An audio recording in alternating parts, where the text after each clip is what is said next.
बच्चे ने कुछ करके दिखाया है। आप सब तय कर सकते हैं। मेरे मस्तिष्क में बैठा था कि मुझे सर सुनना है, मैं मस्तिष्क में बैठा था कि यार मैं जहां जाऊं मुझे सम्मान चाहिए, ये मस्तिष्क में बैठा था, मैंने पद नहीं पकड़े।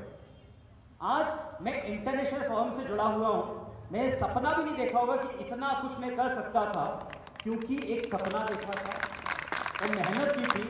और बात याद रखना, बहुत शॉर्ट बता रहा हूं बेटा, कभी भी देखिए इन बातों को कोई अलग तरीके से भी ले सकता है, क्योंकि कुछ समय पहले हमारे एक आईपीएस अधिकारी थे, उन्होंने भी एक शब्द का उपयोग कर दिया था, उसको मीडिया ने गलत तरीके से पेश कर दिया कि देवी देवता भगवान वगैरह जितने भी चीज हैं ये आपको सक्सेस नहीं दिलवाएंगे, ध्यान रखना।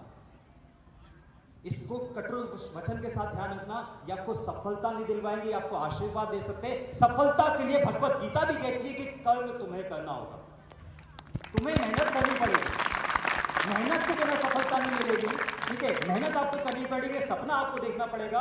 आपके लिए जितना भी एजुकेशन पॉलिसीज है उसको समझो, उसको समझिए।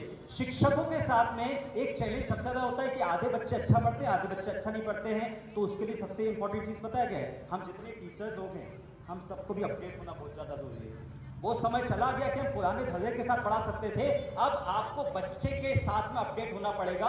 छोटे बच्चे को समझना है, नए एजुकेशन पॉलिसी को समझना है। मैं हर पिता हर माता को बोलता हूं कि किसी को समझना है तो नीचे झुक के बच्चे को गोदी में लेना सीखिए, खड़े होकर बच्चा गोदी में नहीं आएगा।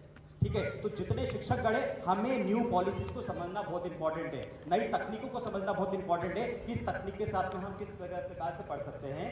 तो महोदय मैं आपसे आग्रह करूंगा कभी किसी भविष्य में, क्योंकि यहाँ पे आपको जाना है, मैं विषय को लेकर आपके पास आऊंगा, अपनी तरफ से आऊंगा। ठीक है, सिविल सर्विस में बात करेंगे कि बिना किसी लोन के, बिना किसी पैसे के आप सिविल सर्विस कैसे क्रैक कर सकते हैं, जो भारत का सबसे बड़ा एग्जाम है।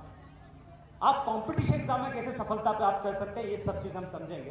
ठीक है, समय के साथ साथ मैं अपनी वाणी को यही विराम देता हूं, और सर आपको बहुत बहुत धन्यवाद देता हूं कि आपने इतनी मेहनत की है, ये जितना कुछ है सब कुछ बहुत अच्छा लगा। ठीक है, थैंक यू सो मच। और दीपक जी आपका विशेष धन्यवाद, आपने मुझे मौका देकर यहाँ तक बुलाया। Thank you so much, God bless you all.